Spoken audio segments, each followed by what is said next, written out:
All right, Philadelphia Eagles at the Washington Commanders. Eagles favored by 6.5 here against Washington. Remember, these teams just played a few weeks ago. Went to overtime in Philadelphia. So, yeah, figure out the Commanders. Figure out the Commanders. No, I don't think I can. And the Commanders coming off a game, if you talk about recency bias, the Eagles just shut down one of the best offenses of all time, the Miami Dolphins, on Sunday Night Football at home. Washington, in a road game, scored merely 7 against Giants defense. Yeah. 6.5 is the spread here, but it's in Washington. Sam Howell in that game, 3 big-time throws, 3 turnover-worthy plays, and 6 sacks. It's like the most Sam Howell game ever. Nicholas Morrow. I mean, it wasn't what you expected from the Eagles, too, who tend to rely on their 4-man rush. They had Nicholas Morrow, linebacker. With I was talking with the Giants game. Oh, in the Giants game, yeah. But in that first game, Howell was good. Yeah. I mean, they had a first quarter drive that went about 8 minutes, and Howell was picking them apart. He had fourth quarter comeback drive, and a lot of questions about whether Ron Rivera should have gone for 2. Probably should have, in hindsight, of course, but even with foresight as an underdog. Howell made a lot of big plays in that game. And look, I know there's battles in Washington about whose fault it is and the sack totals, and we're not going to get into Sam Howell's sack totals for the 6th straight week, but it's an issue. He's a young quarterback who's shown a lot of promise, but yeah, he has to work better within the pocket. I did think last week was a lot of the sacks were on the offensive line. Sometimes they didn't have answers, but it's going to be a challenge again against a really good Eagles defense to avoid those negative plays if you're Washington. Yeah, I mean, sort of lost in the whole conversation and nuance about Sam Howell and the Washington offensive line is like it's not a good group. It's fine, and it's better than it looks because Sam Howell takes a gazillion sacks, but it's still like when you run up against the Eagles defensive line, it's probably going to lose. That it's at that kind of level. Yeah, so I think that's a fair assessment. The last time around too, you had Emmanuel Forbes getting crushed by A.J. Brown. Forbes has since been benched. Commanders' defense been a little bit better since that point. I guess the Eagles question, the stuff we were saying about the Bills, where the Bills should be one of the better teams and they're kind of sleepwalking through some games and a couple losses creep up. That's what the Eagles felt like for a while this year, like kind of sleepwalking.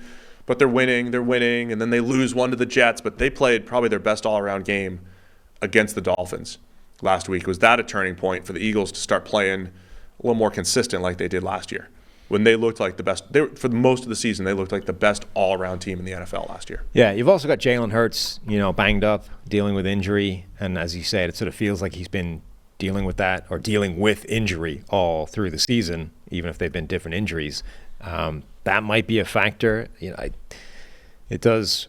They don't tend to restrict him when he's injured. Like it's not like they change the game plan when he's in there carrying something. They're just like, well, he's playing, so he can still do what he does, and that's a physically demanding style of play.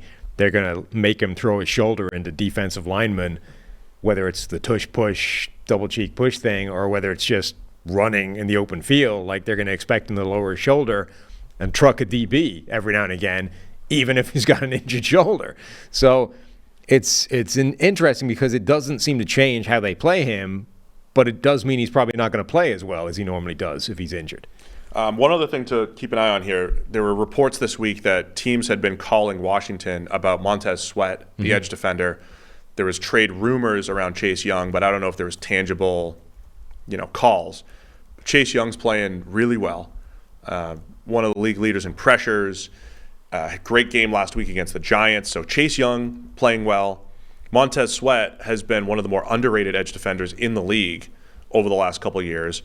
And Washington didn't pick up Chase Young's 5th-year option. Montez Sweat is heading into, he's going to be a free agent at the end of the year.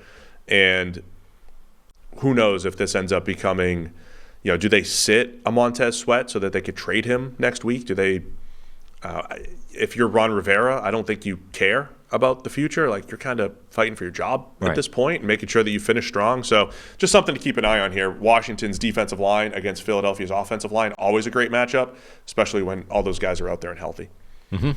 I don't know if I'm banking too much on last game that was very competitive, but I think I like Washington to cover the 6.5. It's one of those big win for the Eagles, disappointment for Washington. Maybe Washington's a little more competitive than they should be on paper here. 6.5. Yeah, I think I would lean Washington as well. It's the type of game in the division that rarely gets out of control. We have agreed on the last 6 games or so. We've agreed a lot after disagreeing on the first 3. So we're on a 6-game streak of agreement. Watch out.